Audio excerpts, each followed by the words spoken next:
Okay friends, तो हम पढ़ रहे हैं why do we fall ill, in which we have done with many different transmission of diseases. ठीक है, now we will see manifestation of diseases. ठीक है, मैनिफेस्टेशन मतलब कि किस तरीके से जो डिजीज़ है वो अपने आप को मैनिफेस्ट करती है। मैनिफेस्ट करना मतलब कि कैसे वो अपने आप को शो करती है। तो कैसे शो करती है diseases? They show themselves with the help of symptoms. ठीक है, तो जो सिम्टम्स हैं उनके फॉर्म में कोई भी डिजीज अपने आप को मैनिफेस्ट करती है, ये शो करती है। ठीक है, अब ये जो सिम्टम है ये दो टाइप के हो सकते हैं। एक तो हो सकते हैं ऑर्गेन स्पेसिफिक और टिश्यू स्पेसिफिक, एंड दूसरा हो सकते हैं कॉमन सिम्टम्स। ठीक है, which affect the whole body. ठीक है, जबकि टिश्यू और organ specific which affect particular organ. For example अगर हम देखें ऑर्गेन स्पेसिफिक में अगर हम बात करें इन्फ्लुएंजा की, ठीक है, तो इन्फ्लुएंजा जो है वो अपर रेस्पिरेटरी ट्रैक्ट को अफेक्ट करता है और उसकी वजह से क्या क्या होता है? स्नीजिंग होती है, ठीक है, रनिंग नोज होती है। ठीक है, तो ये क्या है? इसके कॉमन सिम्टम है, not common, organ specific symptom है स्नीजिंग एंड रनिंग नोज। ठीक है, इन्फ्लामेशन ऑफ नेजल म्यूकोसा। ठीक है, जो नोज की म्यूकोसा है उसके इन्फ्लाम होने की वजह से, स्वोलन होने की वजह से जो है ये सारी प्रॉब्लम्स होंगी। तो these are what? These are organ specific, because influenza जब होता है तो वो upper respiratory tract specially nose और फेरिंग्स को वो अफेक्ट करता है और वहां पर ये सिम्टम्स जो है होते हैं। तो दीज आर लोकल सिम्टम। ठीक है, local symptom and general symptom भी कह सकते हैं इसको, ऑर्गेन स्पेसिफिक और कॉमन सिम्टम भी कह सकते हैं। जबकि अगर इन्फ्लुएंजा में कॉमन हम बात करें तो कॉमन सिम्टम जो होल बॉडी को अफेक्ट करेगा, जो कि हो सकता है फीवर। ठीक है, तो common symptom which affect the body and due to the immunity, ये क्यों होते हैं? It occur due to the immunity of body. और इम्यूनिटी की वजह से क्या होता है अक्सर कि हमारी ब्लड सेल्स जो है वो WBCs बढ़ जाती हैं एंड उसकी वजह से क्या होता है कि वो फर्दर फाइट करती हैं एजेंट से, पैथोजन से, और उसकी वजह से दे प्रोड्यूसेस द कॉमन सिम्टम्स। ठीक है, इसी प्रकार अगर हम बात करें, ठीक है, निमोनिया की, तो निमोनिया जो है वो क्या करता है? निमोनिया अफेक्ट करता है लंग्स को। ठीक है, लंग को अफेक्ट करेगा और लंग को अफेक्ट करेगा तो ये ब्लडी स्पुटा कॉज करेगा। ठीक है, कफ कॉज करेगा। ठीक है, अगर कॉमन सिम्टम इसके देखें तो ये फीवर कॉज करेगा। ठीक है, एनोरेक्सिया कॉज करेगा। ठीक है, तो पर्सन है उसे भूख नहीं लगेगी, उसे हाई फीवर होगा। ठीक है, तो निमोनिया लंग का इन्फेक्शन है और उसकी वजह से कफिंग होगी, ब्लडी स्पुटम होगा। ठीक है, जो कफ करेगा, जो उसमें से जो निकलेगा स्पुटम या एक्सपेक्टोरेशन या डिस्चार्ज, वो कैसा होगा? ब्लडी। तो ये क्या है? एक पर्टिकुलर ऑर्गेन स्पेसिफिक सिम्टम है। ठीक है, इसी प्रकार अगर हम देखें, ठीक है, अगर हम बात करें कॉलरा की, तो कॉलरा में क्या होगा? इंटेस्टाइन का इन्फेक्शन होगा और इंटेस्टाइन के इन्फेक्शन की वजह से क्या होगा? लूज मोशंस होंगे और लूज मोशंस के साथ की वजह से क्या होगा? डिहाइड्रेशन होगा।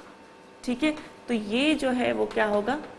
जनरल कॉमन सिम्टम्स होंगे। तो these are particular organ specific symptom. ठीक है, loose motions are organ specific symptom जो बताते हैं कि इंटेस्टाइन का इन्फेक्शन है। ठीक है, और इसके अलावा अगर हम देखें लिवर की, अगर हम बात करें, जॉन्डिस जो है हो जाता है, जॉन्डिस में लिवर का इन्फेक्शन होता है, हेपेटाइटिस जिसे कहते हैं हम। ठीक है, हेपेटाइटिस में जो है yellowishness of skin and sclera. Sclera मतलब जो आई का वाइट पार्ट होता है वो येलोइश दिखता है, किसमें? इन जॉन्डिस। तो वो क्या है? एक ऑर्गेन स्पेसिफिक सिम्टम है कि जो लिवर है it is not working properly. ठीक है, इसके अलावा vomiting, is very common symptom of jaundice, ठीक है। तो these are the organ specific symptom।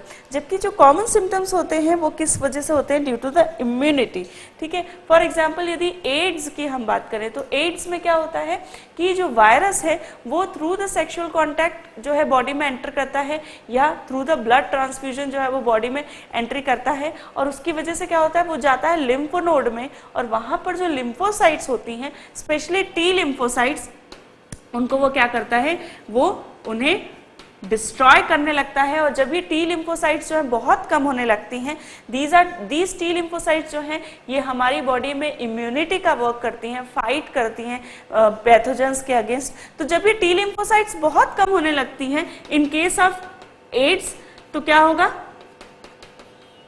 T lymphocyte अगर कम होने लगेगी दैट मीन्स इम्यूनिटी कम होने लगेगी।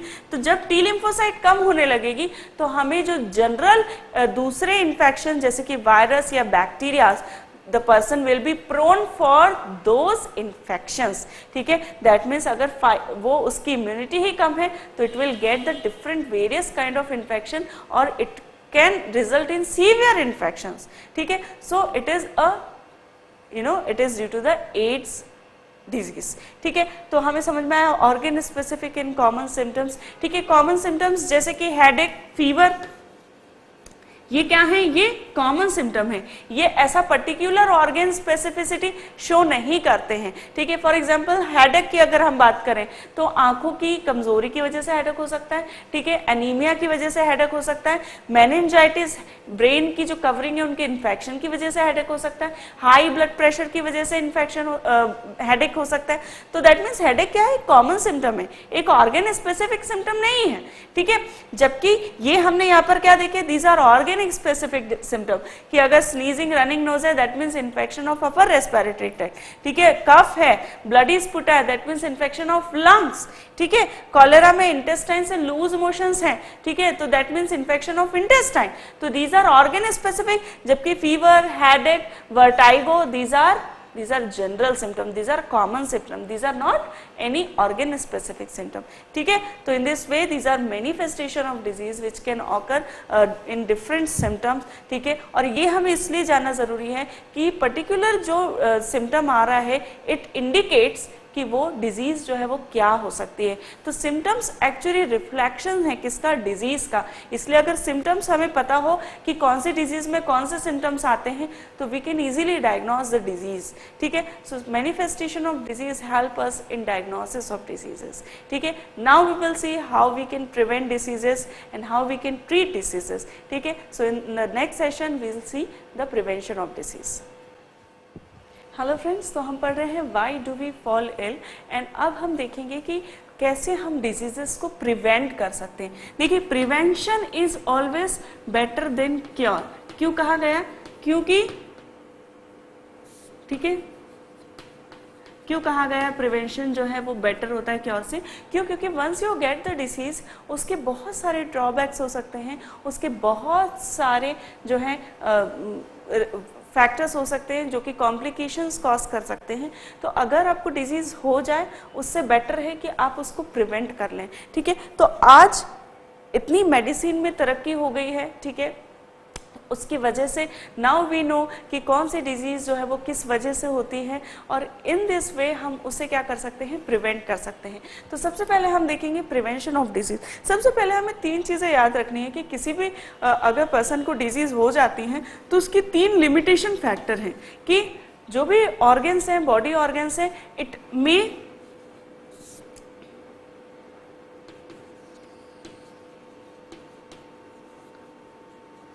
may not recover completely, ठीक है। ये हो सकता है कि once you get the disease आपके बॉडी ऑर्गन, कोई पर्टिकुलर बॉडी ऑर्गन कभी रिकवर ही ना हो पाए। फॉर एग्जाम्पल अगर हम बात करें पोलियो की, तो पोलियो जो है उस इन्फेक्शन में अगर पोलियो की वजह से कोई मसल्स जो है अफेक्ट होती है और मसल जो है उसकी डिस्ट्रॉफी हो जाती है, मसल जो है बहुत वास्ट हो जाती है, उसकी वजह से क्या हो जाता है, उस पर्सन को लाइफ लॉन्ग जो है वो पैरालिसिस हो जाता है। एंड दैट मीन्स कि अगर किसी बच्चे को पोलियो हो गया दैट मीन्स उसका जो लेग अफेक्ट हुआ है या दोनों लेग अफेक्ट हुए हैं तो उसे लाइफ लॉन्ग जो है वो हैंडीकैप्ड रहेगा। तो that means a body organ may not recover completely after he get any disease, ठीक है। The person has to bedridden for particular time. अगर कोई डिजीज हो गई है आपको, तो आपको कुछ पर्टिकुलर टाइम के लिए तो रेस्ट करना ही पड़ेगा, that is bed ridden for particular time, ठीक है। दूसरा, इन्फेक्टेड पर्सन, अगर कोई पर्सन इन्फेक्टेड है तो इन्फेक्टेड पर्सन जो है कैन स्प्रेड इन्फेक्शन, ठीक है। ये भी एक हमें प्रॉब्लम है कि एक अगर कोई इन्फेक्टेड पर्सन है तो वो दूसरे हेल्दी पर्सन को इन्फेक्शन जो है वो स्प्रेड कर सकता है। तो ये क्या है, limiting factor of diseases.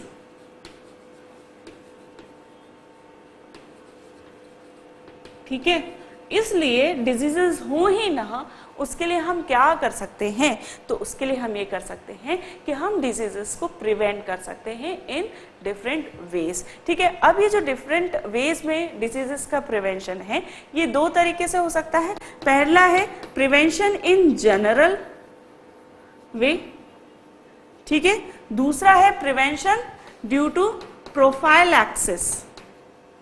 Prophylaxis जो है उन मेजर्स को कहा जाता है जिसके के थ्रू हम पर्टिकुलर कोई डिजीज को प्रिवेंट कर सकते हैं, ठीक है। तो उसे कहा जाएगा प्रोफाइलैक्सिस, ठीक है। सबसे पहला इन जनरल वे में अगर हम देखें कि हम कैसे डिजीजेस को प्रिवेंट कर सकते हैं, तो हमें ध्यान रखना होगा कि उसका मोड ऑफ ट्रांसमिशन जो है वो कैसे होता है। तो सबसे पहले अगर हम जनरल वे की बात करें तो हम बात करते हैं वाटरबोर्न डिजीजेस की, ठीक है।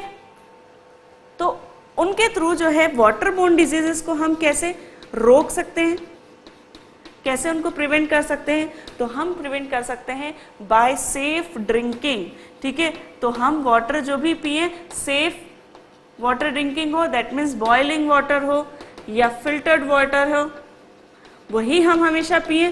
तो उससे हम क्या होगा, हम हमेशा इन्फेक्शन को प्रिवेंट कर सकते हैं। दूसरा, एयरबोर्न इन्फेक्शन को हम कैसे रोक सकते हैं, एयरबोर्न इन्फेक्शंस को या एयरबोर्न डिजीजेस को हम कैसे प्रिवेंट कर सकते हैं, बाय प्रिवेंटिंग ओवर क्राउडिंग, ठीक है। क्योंकि ओवर क्राउडिंग की वजह से क्या होता है, बहुत फास्ट एक पर्सन से दूसरे पर्सन को इन्फेक्शन जो है वो स्प्रेड हो सकता है। तो by preventing overcrowding we can prevent the airborne diseases, ठीक है।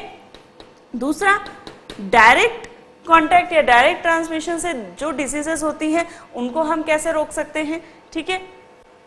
उन्हें हमने कहा कॉन्टेजियस डिजीजेस, उनको हम कैसे प्रिवेंट कर सकते हैं, तो कॉन्टेजियस डिजीजेस को कैसे हम प्रिवेंट कर सकते हैं, बाय मेंटेनिंग हाइजीन, ठीक है।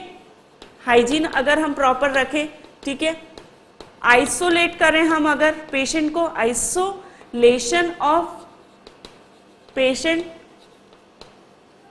ठीक है। तो हम क्या कर सकते हैं, प्रॉपर जो कंटेजियस डिसीज है उसे फैलने से रोक सकते हैं, ठीक है। उसके बाद कंटेजियस डिसीजेस के बाद वेक्टर बोर्न डिजीजेस।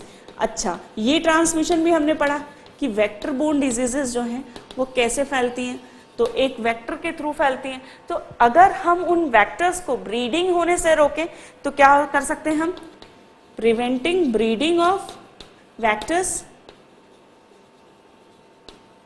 जैसे कि अगर मलेरिया की हम बात करें या डेंगू की बात करें तो उसे मॉस्किटोस फैलाते हैं, उन्हें हम कैसे प्रिवेंट कर सकते हैं, तो स्टेगनेंट वाटर को हम रोकें बाय यूजिंग इंसेक्टिसाइड्स या पेस्टिसाइड्स, पेस्ट कंट्रोल करवाएं।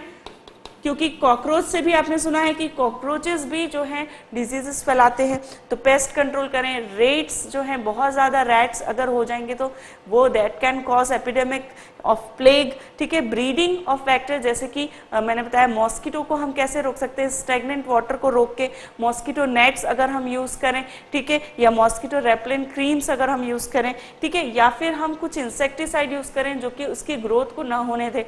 तो in this way what we can do, we can prevent the diseases, ठीक है। तो वेक्टर बोर्न डिजीजेस को हम कैसे रोक सकते हैं, जो उनके वेक्टर्स हैं उनकी ब्रीडिंग, उनकी नंबर्स को कम कर कर हम वी कैन जो है वी कैन स्टॉप और we can prevent the diseases, ठीक है। तो in this way we can prevent the diseases by stopping the growth of vectors, ठीक है।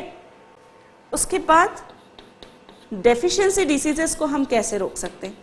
डेफिशिएंसी डिजीजेस, दैट मीन्स किसी पर्टिकुलर न्यूट्रिशन की अगर डेफिशिएंसी हो जाए तो जो है किसी पर्सन को डिजीज हो सकती है। तो बाय प्रॉपर बैलेंस्ड डाइट लेकर हम डेफिशिएंसी डिजीजेस को रोक सकते हैं। फोर्टिफाइड डाइट लेकर, अगर पर्टिकुलर फोर्टिफाइड डाइट मतलब कि आपने देखा होगा आयोडीन फोर्टिफाइड नमक मिलता है, दैट मीन्स नमक में आयोडीन रहता है, तो उसमें हम क्या कर सकते हैं कि कई बार आयोडीन डेफिशिएंसी की वजह से गॉइटर हो जाता है और उसको हम कैसे रोक सकते हैं? तो अगर हम ऐसा फोर्टिफाइड सॉल्ट जो है यूज करेंगे तो वो आयोडीन की डेफिशिएंसी नहीं होगी। तो in this way proper balance diet लेके या फोर्टिफाइड जो है फूड यूज करके हम क्या कर सकते हैं, किसी न्यूट्रिशन की कमी को रोक सकते हैं। ठीक है, इसके अलावा जो सेक्सुअली ट्रांसमिटेड डिसीजेस थी, ठीक है, एसटीडीज को कैसे रोका जा सकता है? तो बाय मोनोगैमस। ठीक है, मोनोगैमस मतलब कि just to have a one partner, ठीक है, and not the multiple partner, a person can prevent the sexually transmitted diseases. दूसरा, protected sex by using condoms, a person can prevent sexually transmitted diseases। ठीक है, in general measure, अगर हम general measure की बात करें तो कैसे रोका जा सकता है? जनरली हम कौन कौन सी हैबिट्स अगर हम यूज करें तो क्या हम अपनी वेरियस डिसीजेस को हम रोक सकते हैं? जैसे प्रॉपर हाइजीन अगर हम मेंटेन रखें, ठीक है, प्रॉपर रेगुलर बाथिंग, ठीक है, hand washing with the proper hand wash, ठीक है, यूजिंग ऑफ क्लीन क्लॉथ। तो दीज क्लीन हैबिट्स अगर कोई पर्सन अपनाता है तो he can prevent the diseases. ठीक है, तो these are the diseases in which in general way we can not all the in the general way we are talking about more diseases, like more of the waterborne diseases, more of the airborne, all the airborne diseases or all the waterborne diseases or all the STDs or all the deficiency diseases. So we are talking in general way, we are not talking about the particular disease. So in general way how we can prevent the diseases वो हमने देखा. Now we will see the prophylaxis in which how we can prevent the diseases. We can prevent the particular diseases.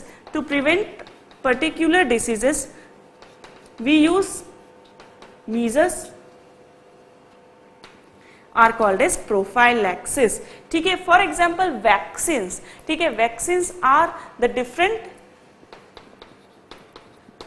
Prophylaxis, क्योंकि vaccine जो है एक particular disease के against काम करते हैं. फॉर एग्जांपल अगर हम बात करें बीसीजी वैक्सीन की तो वो ट्यूबरकुलोसिस के लिए होता है, या डीपीटी वैक्सीन की तो डिप्थीरिया, पर्ट्यूसिस और टिटेनस 3 डिजीज का टीका जो है वो होता है डीपीटी वैक्सीन. तो वो जो है क्या पर्टिकुलर डिजीजेस के लिए है. चिकन पॉक्स का वैक्सीन तो वो चिकन पॉक्स के लिए है. ठीक है, तो इन दिस वे जो वैक्सीन है वो पर्टिकुलर डिजीजेस के लिए एक जो है प्रिवेंशन का काम करते हैं, तो उसे हम कहते हैं प्रोफाइल एक्सिस. इसी प्रकार से अगर हम न्यूट्रिशन की बात करें like vitamin A supplement, iron supplement, calcium supplement, तो ये सप्लीमेंट्स क्या हैं? These are for particular disease prevention, so they are called as prophylaxis. ठीक है, सो अब हम पढ़ेंगे वैक्सीन के बारे में और अदर प्रोफाइलैक्सिस के बारे में.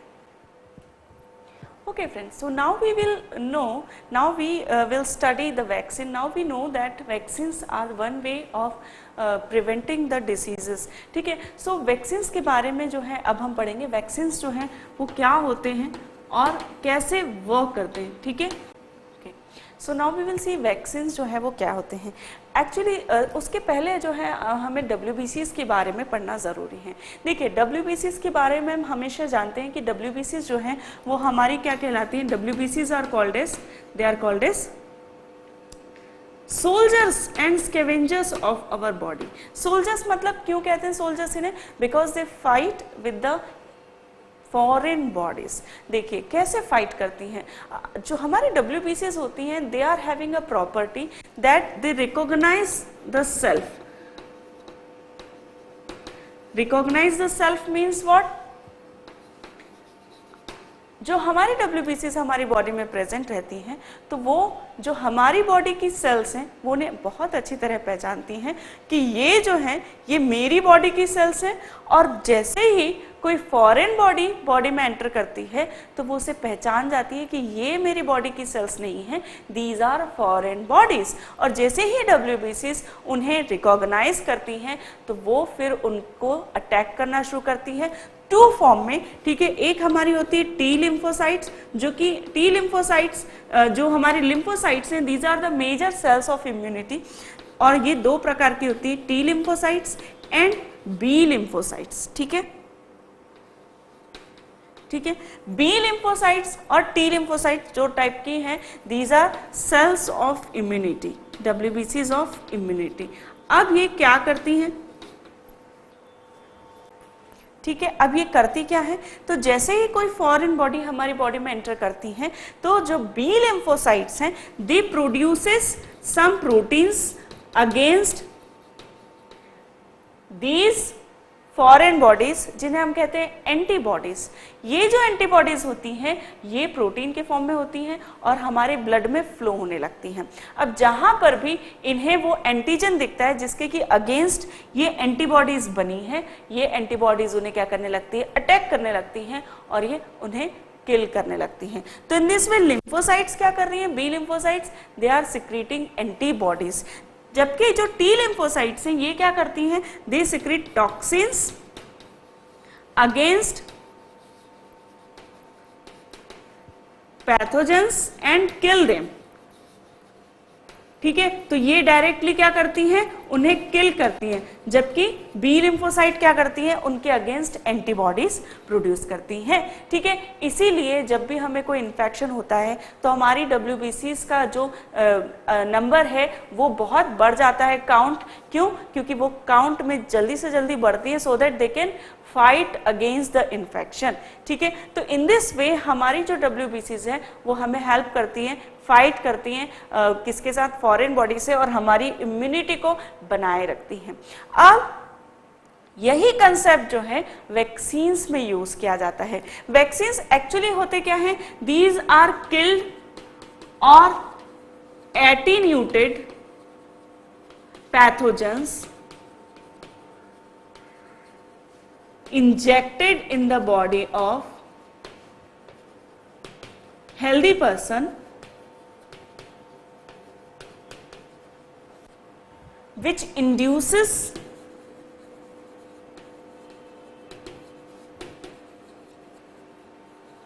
production of antibodies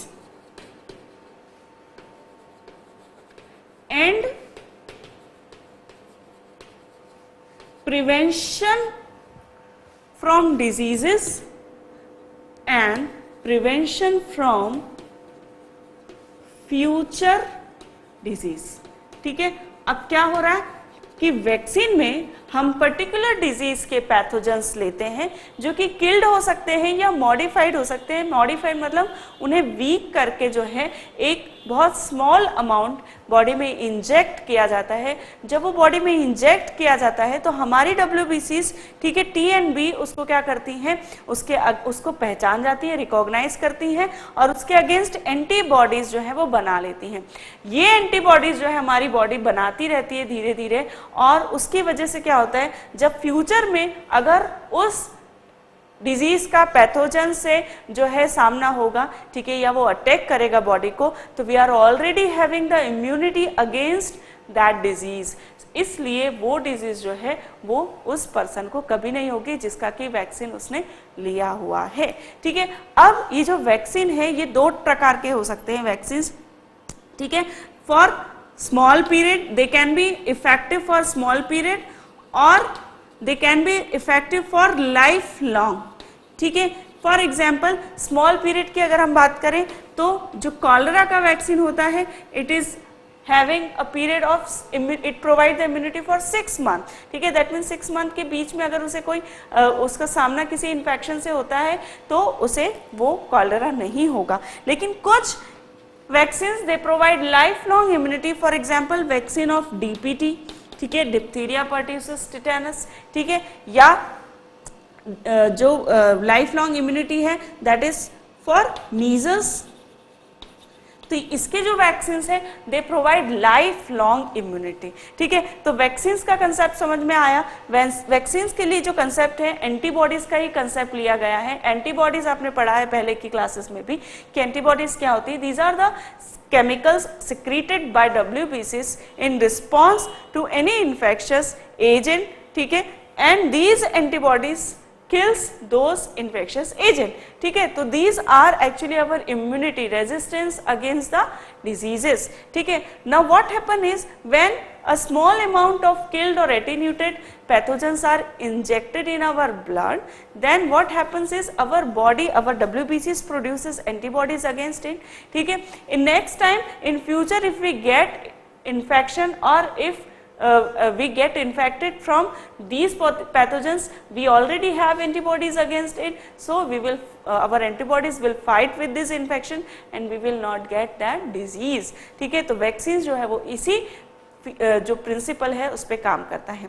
अब वैक्सीन की अगर हम बात करें तो वैक्सीन का जो इन्वेंशन है वो किसने किया था, तो वैक्सीन का इन्वेंशन सबसे पहले किया था एडवर्ड जेनर ने। और एडवर्ड जेनर ने 1796 में लॉन्ग एगो, ठीक है, इसका इन्वेंशन किया था। कैसे किया था, एक्चुअली जब ये पीरियड था एडवर्ड जेनर का तो तब स्मॉल पॉक्स जो था उसकी बहुत ज़्यादा एपिडेमिक्स होती थी और बहुत सारी डिसीजेस इस स्मॉल पॉक्स की वजह से होती थी।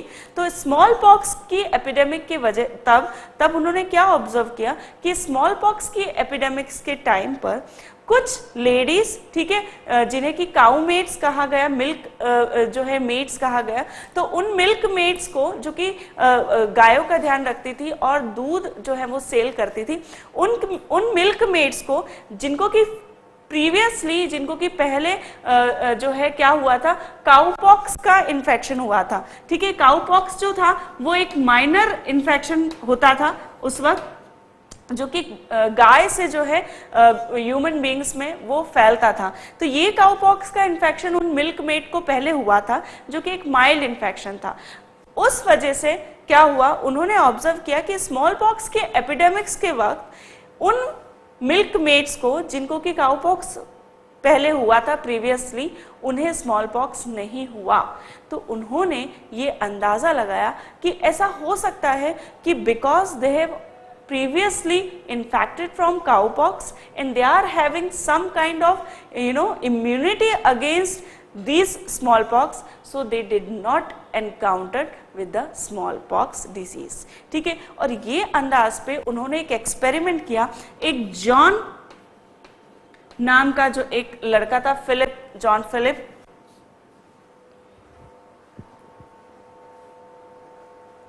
ठीक है, नॉट जॉन, जेम्स, ठीक है, जेम्स फिप नाम का लड़का था और उन्होंने उसमें क्या किया, जेम्स फिलिप को उन्होंने जो है काउपॉक्स जो है उसको इनॉकुलेट किया। काउपॉक्स का जो स्मॉल अमाउंट में पैथोजन है वो इनॉकुलेट किया और फिर उन्होंने ऑब्जर्व किया कि that child he did not suffer with the smallpox and in this way he has first made the vaccine for smallpox in 1796 और इस वैक्सीन से उन्होंने स्मॉल पॉक्स की एपिडेमिक्स को रोका और इससे बहुत जो लोग थे उनकी जान बची, क्योंकि उस वक्त ये जो एपिडेमिक्स थी ये लीथल होती थी और बहुत सारे लोगों की जान इसमें चली जाती थी। ठीक है, तो in this way Edward Jenner ने 1796 में स्मॉल पॉक्स का सबसे पहले वैक्सीन बनाया। ठीक है, उसके बाद रिसेंटली अगर हम बात करें तो नेशनल इम्यूनाइजेशन शेड्यूल है एक, ठीक है, और ये नेशनल इम्यूनाइजेशन शेड्यूल में there are different vaccines are available for different diseases और इस नेशनल इम्यूनाइजेशन शेड्यूल में कुछ वैक्सीन ऐसे हैं जो कि मैंडेटरी हैं, जो कि सब बच्चों को लगाना जो है कंपल्सरी है। ठीक है, इसमें अगर हम बात करें तो बीसीजी वैक्सीन जो कि ट्यूबरकुलोसिस के लिए है, डीपीटी वैक्सीन जो कि डिप्थीरिया, टिटेनस और पर्ट्यूसिस या हुपिंग कफ के लिए है। ठीक है, एमएमआर अगर हम बात करें तो मम्स, मीजल्स एंड रूबेला के लिए है।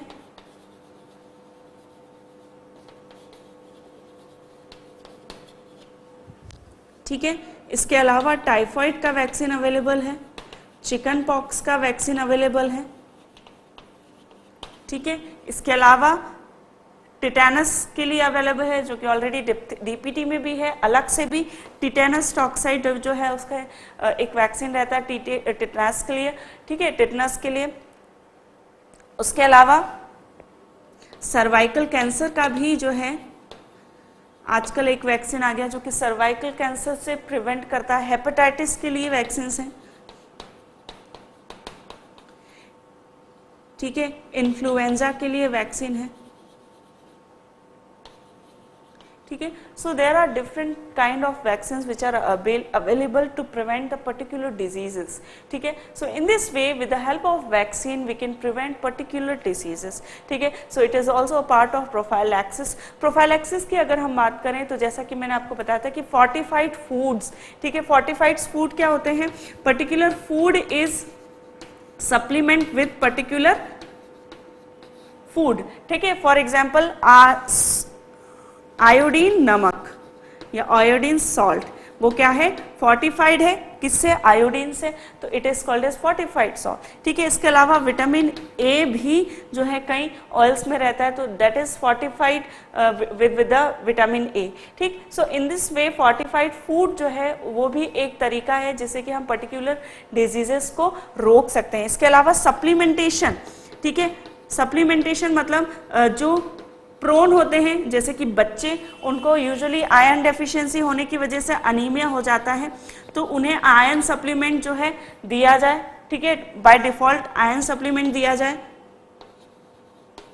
तो उन्हें अनीमिया नहीं होगा, ठीक है। उसके अलावा विटामिन ए सप्लीमेंट दिया जाए, प्रोटीन सप्लीमेंट उन्हें दिया जाए, तो उन्हें क्या होगा? जो दे आर, बिकॉज चाइल्ड जो है they are prone for various nutritious deficiency diseases. क्यों? बिकॉज उनकी जो है ग्रोथ कंटिन्यूस होती रहती है, for the growth they will need different kind of nutrition. तो अगर चाइल्डहुड में कोई पर्टिकुलर न्यूट्रिशन की डेफिशिएंसी है तो जो चाइल्ड होगा उसे बहुत सारी डेफिशिएंसी हो सकती है, इसलिए by default we can provide some kind of supplement to children, for example iron supplement, vitamin A supplement, protein supplement, ठीक है। So these are the prophylaxis for the different diseases, ठीक है। Now we will see the pulse polio program and the treatment of diseases.